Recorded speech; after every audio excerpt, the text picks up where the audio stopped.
Toyota X Corolla প্রত্যেকটা মানুষই চেনে, রিক্সাওয়ালা থেকে শুরু করে সিএনজি ওয়ালা বলেন সকলেই চেনে। সামনে যে হেডলাইট গুলো দেখছেন একেবারে জাপান ফিটিং এর অরিজিনাল গাড়ির সাথে।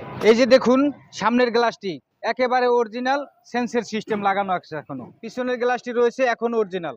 এটা দেখলেই বুঝতে পারবেন যে আসলে গাড়িটা কতটা সিএনজি তে কনভার্ট করা। প্রত্যেকটা কর্নার এখনো অরিজিনাল অবস্থায় আছে। দেখুন এই যে প্রত্যেকটা দেখুন একেবারেই ফ্রেশ রয়েছে। মার্বল কালারের উডেন প্যানেল লাগানো, টাচ এসি, পাশপাটি স্মার্ট কার্ড।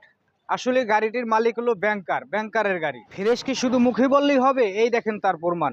যদি ইঞ্জিনটা দেখেন তাহলে বুঝতে পারবেন যে কতটা ফ্রেশ। দেখেন একেবারে বাম পাশের যে খুঁটি অরিজিনাল, মার্সেল থেকে শুরু করে এভরিথিং, ডান পাশের খুঁটিও এখন অরিজিনাল। টয়োটা এক্স করোলা যে গাড়িটি আমরা দেখালাম, গাড়িটির মডেল ইয়ার হলো 2006 মডেল, 2010 রেজিস্ট্রেশন। গাড়িটির আস্কিং প্রাইস দিচ্ছি আমরা 13,50,000 টাকা।